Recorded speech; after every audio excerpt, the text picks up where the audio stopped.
जहां एक तरफ उत्तर प्रदेश की 9 विधानसभा सीटों पर उपचुनाव की तैयारियां चल रही है, तो वहीं दूसरी तरफ मुलायम सिंह यादव की छोटी बहू अपर्णा यादव के सियासी भविष्य को लेकर कई सवाल उठ रहे हैं कि आखिर भारतीय जनता पार्टी अपर्णा यादव पर दांव क्यों नहीं खेलना चाहती। आखिर अपर्णा यादव कब समाजवादी पार्टी में वापसी करेगी। आपको बता दें कि हाल ही में उत्तर प्रदेश महिला आयोग का उपाध्यक्ष पद अपर्णा यादव को दिया गया था, लेकिन अपर्णा यादव बुरी तरीके से भड़क गई। उन्होंने इस पद को अस्वीकार कर दिया और सीधे तौर पर कहा कि ये पद मेरे कद के अनुसार नहीं है। और बात इतनी बढ़ गई कि अपर्णा यादव ने शिवपाल सिंह यादव से संपर्क बना लिया और फिर कयासों का बाजार एक बार फिर से शुरू हो गया कि क्या अपर्णा यादव अब समाजवादी पार्टी का रुख करेंगी। क्या समाजवादी पार्टी में अपर्णा यादव की वापसी होगी। उत्तर प्रदेश की सियासत में लंबे वक्त से अपर्णा यादव भले ही मुलायम परिवार का हिस्सा है, लेकिन वो भारतीय जनता पार्टी की नेता है और समाजवादी पार्टी से बगावत कर अपर्णा यादव ने भारतीय जनता पार्टी का दामन तो थाम लिया, लेकिन जिस उम्मीद में अपर्णा यादव भारतीय जनता पार्टी में आई थी, वो सपना टूटता हुआ नजर आ रहा है।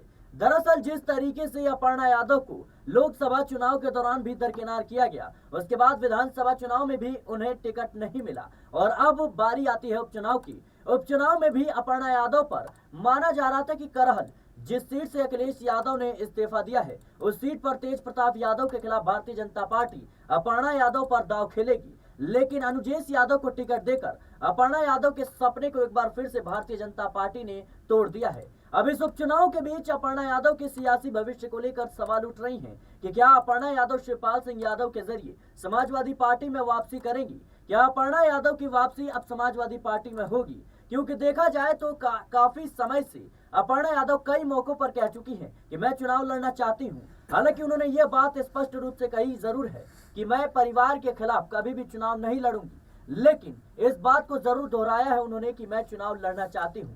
और कहीं न कहीं जिस भविष्य के तलाश में अपर्णा यादव भारतीय जनता पार्टी में आई थी, वो सपना टूटता हुआ नजर आया, वो उम्मीद टूटती हुई नजर आई। तो क्या एक बार फिर से अपर्णा यादव अब शिवपाल सिंह यादव के जरिए समाजवादी पार्टी में जाएंगी। दिखाते एक रिपोर्ट में, देखिए सर। देखिए बिल्कुल, अगर हम अपर्णा यादव का जिक्र कर रहे हैं और अपर्णा यादव के ज़रिए भारतीय जनता पार्टी की नीतियों की अगर हम चर्चा करें तो भारतीय जनता पार्टी उत्तर प्रदेश में कई ऐसे फैसले लेती हुई लोकसभा चुनाव के मद्देनज़र आई है जिससे नाराज़गी तो जाहिर कई पूर्व सांसदों के ज़रिए की गई और कई ऐसे चेहरों की भी नाराज़गी साफ तौर पर आई जो पहली बार चुनावी मैदान में उतरना चाहते थे।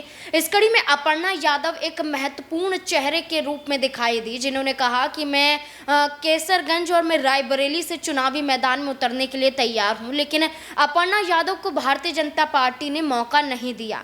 कई ऐसे मौके आए जहां उम्मीद लगाकर भारतीय जनता पार्टी से बातचीत करती हुई अपर्णा यादव नजर आई है। ये पहला मौका नहीं है कि जब उन्हें उत्तर प्रदेश की महिला आयोग की उपाध्यक्ष बनाया गया और उस पद को लेकर अपने कद अनुसार ना समझते हुए वो सीएम योगी आदित्यनाथ से मुलाकात करती हैं।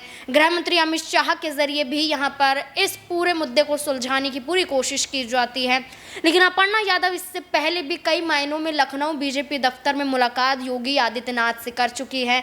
कई बार मंच साझा करती हुई भी नजर आई हैं, लेकिन अपर्णा यादव सीएम योगी आदित्यनाथ के साथ कई जगहों पर देखी गई है, लेकिन भारतीय जनता पार्टी ने अपर्णा यादव को यादव चेहरे होने के नाते भी इतनी तवज्जो नहीं दी है कि वो लोकसभा का या विधानसभा का चुनाव लड़ सके। देखिए, राज्य में राज्यसभा का चुनाव भी आया था, उस दौरान भारतीय जनता पार्टी चाहती तो एक ऐसे चेहरे के रूप में अपर्णा यादव को आगे कर सकती थी जो एक यादव चेहरा होता, जो पिछड़े वर्ग का चेहरा होता, और वो अगर राज्यसभा सांसद बनती तो भारतीय जनता पार्टी को बहुत फायदा होता। लेकिन भारतीय जनता पार्टी ने राज्यसभा सांसद भी ना बनाने को लेकर सहसहमति आप देखिए नजर नहीं आती है। यहाँ पर देखा जाता है कि अपर्णा यादव का जिक्र ही नहीं होता है राज्यसभा के चुनाव के दौरान। आप देखिए, विधानसभा के चुनाव से पहले लोकसभा का चुनाव भी आता है, लोकसभा चुनाव में भी जिक्र नहीं होता है। अब उपचुनावों को लेकर चर्चा थी कि करहल विधानसभा सीट से चुनाव लड़ सकती है, लेकिन भारतीय जनता पार्टी ने करहल विधानसभा सीट पर यादव चेहरे को ही उतारा, लेकिन उस यादव चेहरे में अपर्णा यादव का नाम शामिल नहीं था, बल्कि अनुजेश यादव का नाम शामिल था। भारतीय जनता पार्टी में दोनों ही ऐसे चेहरे हैं जो समाजवादी पार्टी का परिवार का हिस्सा रह चुके हैं, लेकिन समाजवादी पार्टी से एक चेहरा निकाला गया है और एक चेहरा खुद पार्टी छोड़कर आया है। दोनों ही चेहरों में जमीन आसमान का अंतर है, लेकिन भारतीय जनता पार्टी ने अपर्णा यादव को तवज्जो ना देकर अनुजेश यादव को जो तवज्जो दी है, ये इस आधार पर देखा जा रहा है कि आजमगढ़ लोकसभा सीट से धर्मेंद्र यादव के चुनाव जीतने के बाद खुद भारतीय जनता पार्टी चाहती है कि ये चेहरा समाजवादी पार्टी पर भारी पड़ता हुआ नजर आए। 1.5 लाख के करीब यहाँ पर यादव समुदाय की आबादी बताई जाती है। शाक्य समुदाय की आबादी भी यहाँ पर देखी जाती है। यादव समुदाय के बाद ब्राह्मण समुदाय की आबादी देखी जाती है। कई वर्ग यहाँ पर मौजूद हैं, लेकिन जो सबसे ज़्यादा सक्रिय हैं वो शाक्य और यादव समुदाय हैं। और इसी के आधार पर आप देखें तो भारतीय जनता पार्टी ने यादव चेहरे के रूप में अनुजेश को उतारकर ये साबित करने की कोशिश की कि जो परिवार की लड़ाई है, ये लड़ाई दिलचस्प मोड़ ले सकती है जब चुनावी मैदान में। नाज़मीन, जिस तरीके से अनुजेश यादव को लेकर के शिवपाल सिंह यादव ने जो बयान जारी किया कि भाई अब अनुजेश यादव को समाजवादी पार्टी में कभी वापस नहीं लिया जाएगा और कहीं ना कहीं उन्होंने गद्दारी की है, इस बात को खुले मन से वो कहते हुए नजर आ रहे हैं। वहीं देखा जाए अनुजेश यादव खुले तौर पर कह रहे हैं कि मैंने ना पार्टी में कभी जाने की कोशिश की और ना ही मैं करूंगा। मैं भारतीय जनता पार्टी में हूं, मैं कार्यकर्ता हूं, मुझे पार्टी टिकट नहीं भी देती तब भी मैं पार्टी के साथ जुड़ता हुआ नजर आता। तो ये पारिवारिक जो लड़ाई है ये कहीं ना कहीं अब खुले मंच पर उभर कर सामने आई है। लेकिन क्या लगता है आपको कि जो पारिवारिक लड़ाई है अब खुले मंच पर आ गई है, तो इसी लड़ाई में उलझ कर समाजवादी पार्टी रह जाएगी और उपचुनाव में कहीं ना कहीं बीजेपी बड़ा खेल करती हुई नजर आ सकती है? देखिए, समाजवादी पार्टी सिराज यहाँ पर उलझी हुई नजर नहीं आ रही है। समाजवादी पार्टी सुलझी हुई है। अगर समाजवादी पार्टी उलझी हुई होती तो आज अपने ही सहयोगी दल यानी कि कांग्रेस पार्टी के साथ ऐसा समझौता ना करती, जहां कांग्रेस पार्टी 5 सीटों की मांग के आधार पर नजर आई थी, फिर 3 सीटों पर आ जाती है कांग्रेस पार्टी, फिर फूलपुर सीट की मांग करती है। लेकिन समाजवादी पार्टी कहती हैं कि समाजवादी पार्टी के सिंबल पर कांग्रेस पार्टी का प्रत्याशी उतर सकता है और इस कवायद में समाजवादी पार्टी ने कांग्रेस पार्टी के चेहरे से भी चुनावी मैदान में कई दिग्गजों को उतारा है जो सपा के सिंबल से चुनाव लड़ेंगे। ये होशियारी है कि चुनाव गठबंधन के साथ लड़ेंगे भी और जीतेंगे भी। और करहल विधानसभा सीट पर तेज प्रताप यादव को उतारने का मतलब है कि उन्होंने मैनपुरी लोकसभा चुनाव जीता है और मैनपुरी के अंदर ही यहाँ पर करहल विधानसभा सीट आती है। और करहल विधानसभा सीट या मैनपुरी लोकसभा सीट की बात करें तो चुनावी अंतर ज्यादा नहीं है, सिर्फ लोकसभा और विधानसभा का फर्क है।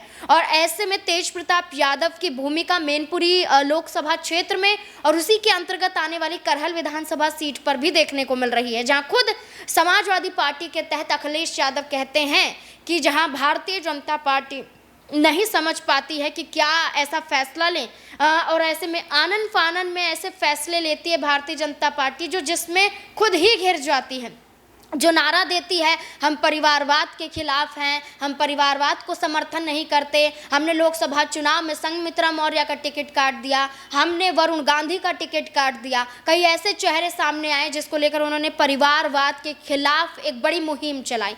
आज देखिए रिश्तेदार को ही चुनावी मैदान में उतार दिया। तो यही अखिलेश यादव का कहना है कि परिवारवाद नहीं बल्कि अब रिश्तेदारवादी भारतीय जनता पार्टी नजर आ रही है। शिवपाल यादव तो सीधे तौर पर कह देते हैं कि अनुजेश यादव भरोसे के लायक नहीं है और खुद अनुजेश यादव ये कहते हैं कि पहले आप अपने गिरेबान में झांकिए, क्योंकि शिवपाल यादव भी समाजवादी पार्टी का दामन छोड़ गए थे, लेकिन आज सपा के साथ हैं, मजबूती के साथ खड़े हुए हैं और कई चुनावी रणनीति में आगे दिखाई देते हैं। अब देखिए सपा ने तो 40 नामों की स्टार प्रचारक की लिस्ट भी जारी कर दी है। आजम खान का भी नाम उसमें शामिल है। यहाँ पर शिवपाल से लेकर डिंपल यादव से लेकर कई चेहरों का नाम शामिल नजर आ रहा है।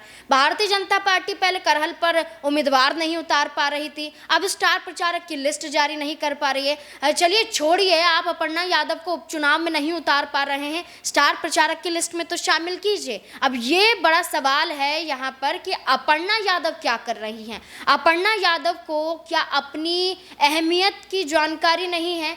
क्या वो अपने ही अनुभव को कम आंक रही हैं, जिस आधार पर वो बार बार नाराज होकर भी मान जाती हैं?